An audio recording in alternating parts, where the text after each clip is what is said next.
তৈরি হয়ে হিন্দু হতে পারে, আবার সে অন্য জাতির হতে পারে, তার ভাষা আলাদা হতে পারে। কাজেই বিভিন্ন পরিচয়ের মানুষ আছে, সে এখন আর মুখে কথা বলতে পারে না, সবকিছু শোনে বোঝে কিন্তু আর কথা বলতে পারে না। একবার চিন্তা করে দেখুন,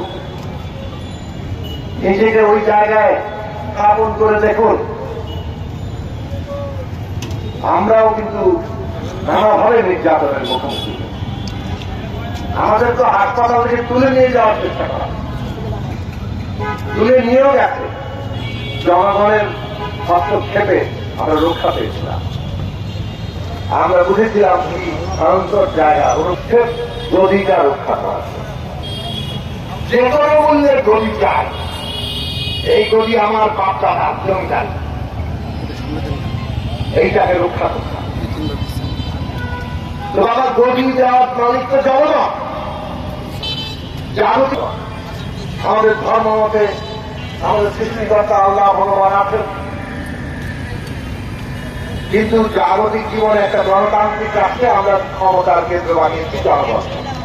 জনগণ ভোট দিয়ে নির্বাচন করবে, কিন্তু সেই পথে তারা যাবে না,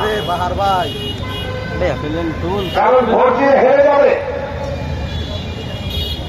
এবং ভোট দিলে হেরে যাবে, এই কারণে পুরো ক্ষমতাটা কুক্ষিগত করে ফেলতে হবে। কিন্তু একজন চাইলেই তা পারে কেন? কেউ একজন ক্ষমতায় গেল, ক্ষমতা কুক্ষি করতে চাইল, আগে ক্ষমতা কুক্ষি করতে করতে পারলো বছরের পর বছর, একটার পর একটা তামাশা নির্বাচন করে 14, 18, 24 সে জিতে যাচ্ছে। কারণ সে পুরো রাষ্ট্র ব্যবস্থাটাকে পকেটে ঢুকিয়ে ফেলতে পেরেছে। এই যে আমাদের দেশের যতগুলো রাষ্ট্রীয় প্রতিষ্ঠান, পুলিশ, প্রশাসন, আইন কানুন, সংবিধান, সেনাবাহিনী পর্যন্ত সবকিছু পকেটে ঢুকিয়ে ফেলছে। এবং এইভাবে ঢুকিয়ে জনগণের উপরে স্কিম রোলার চালিয়ে রাষ্ট্রের রাজত্ব কায়েম করে আমি আমার ক্ষমতা টিকিয়ে রাখবো। প্রয়োজনে যত ইচ্ছা মানুষকে মারবো। ওই যে শেখ হাসিনার কণ্ঠর শোনেন না, কিভাবে নির্দেশ দিচ্ছে, রেকর্ড রিটার্ন ব্যবহার করো, এখন গুলি করো, সরাসরি মেরে ফেলো। এবং তারপরও তার ক্ষমতা রক্ষা চাই। ক্ষমতা রক্ষা করার জন্য দেশ উজাড় করে দিয়ে হলো বিদেশিদের পায়ে ধরে ক্ষমতাটা রক্ষা করতে হবে। কিন্তু একজন আবারও বলছি, এইভাবে যে চায় সেইটা করতে পারে, কারণ রাষ্ট্রটাকে সেইভাবে পকেটে ঢুকিয়ে দিতে পেরেছিল। এই জন্য আমাদের আন্দোলনের লক্ষ্য ছিল ফ্যাসিস্ট শেখ হাসিনার পতন ঘটাতে হবে। একই সাথে এই যে পকেটে রাষ্ট্রটাকে ঢুকিয়ে দেওয়া যায়, এইটাকেও বাতিল করতে হবে। আর কেউ যদি বাংলাদেশে এই রাষ্ট্র ব্যবস্থাকে, রাষ্ট্রের প্রতিষ্ঠান সমূহকে পকেটে ঢুকিয়ে ফেলতে তা পারে, আমরা সেই কারণে লড়াই করেছি।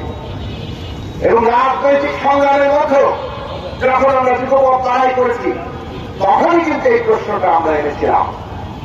কারণ আমরা আমাদের ছাত্র জীবনের অভিজ্ঞতা থেকে দেখেছি, আমরা 90-এর আন্দোলনের মধ্য দিয়ে রাজনীতিতে এসেছিলাম।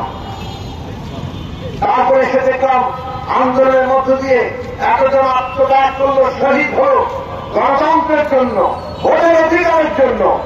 কিন্তু ক্ষমতায় গিয়ে আর ভোট নাই, তারা ভোট নিয়ন্ত্রণ করতে চায়। চাপচুপি করে আপনার ভোট নিজে সিলভারে দিয়ে নিজের ওখানে এমপি মন্ত্রী বানাতে চায়, এবং সেটা তারা করতে পারে। ক্ষমতায় গেলে পুলিশ তার কথা শুনে, নির্বাচন কমিশন তার কথা শুনে, সমস্ত প্রশাসন প্রতিষ্ঠান তার পায়রারি করে। এই যে ব্যবস্থা, এই ব্যবস্থা করতে পারে কারণ আমাদের সংবিধানের মধ্যে ক্ষমতার কোন ভারসাম্য নাই, ওখানে কোন চেকস এন্ড ব্যালেন্স নাই, কেউ কাউকে জবাবদিহি করতে পারে না। সব ক্ষমতা একজন ব্যক্তির হাতে কেন্দ্রীভূত, সব ক্ষমতা একজনের হাতে। এই প্রধানমন্ত্রী হোক, পুরো রাষ্ট্র তার পকেটে। এইরকম ক্ষমতা আছে বলেই তারা এইভাবে আমাদের উপর চাষের রাজত্ব কায়েম করতে পারছে, সব কিছু অধিকার কেড়ে নিতে।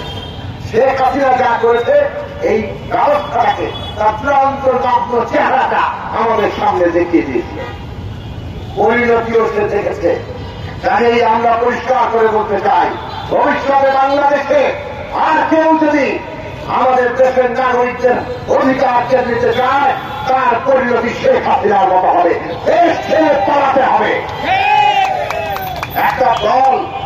একটা দলের নেতাদের জন্য এর চাইতে বেশি লজ্জা এবং সমস্ত ন্যূনতম যদি সম্মান সব কিছু হারিয়ে যাওয়ার আর কি হতে পারে। যখন সে পালিয়ে যায়, যারা নিজের কর্মী সমর্থক দেশবাসী তো বটেই তাকে হত্যা করে থাকতে চেয়েছে, কিন্তু নিজেদের যে পেটোয়া বাহিনী, নিজেদের যে দল কর্মী সমর্থক, তাদের সবাইকে ফেলে রেখে নিজের পরিবারকে পালিয়ে যাওয়ার সুযোগ দিয়ে সবাই মিলে পালিয়ে গেল।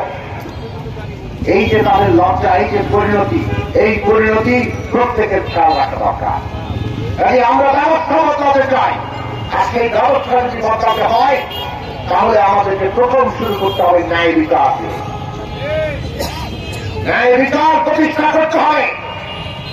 ৭১ সালের পরে দেশের মানুষ বলেছিল সত্যিকার অর্থে সরকারের প্রয়োজনে এবং সত্যিকার অর্থে ক্ষমতার ভারসাম্য তৈরির জন্য কোন কোন বিষয়ের প্রয়োজন, এবং আপনারা নিজেদের ভোট প্রয়োগ করে বাংলাদেশের গণতান্ত্রিক ভবিষ্যৎ নিশ্চিত করবেন। কারণ এই সংস্কার বাস্তবায়ন করতে শেষ পর্যন্ত আপনাদের কাছে লাগবে, জনগণের কাছে যেতে হবে। জনগণই যেহেতু ক্ষমতার কেন্দ্র, জনগণকে বাদ দিয়ে সংস্কার হবে না। তাই জনগণকে নিয়ে সংস্কার করতে হলে নির্বাচন লাগবে।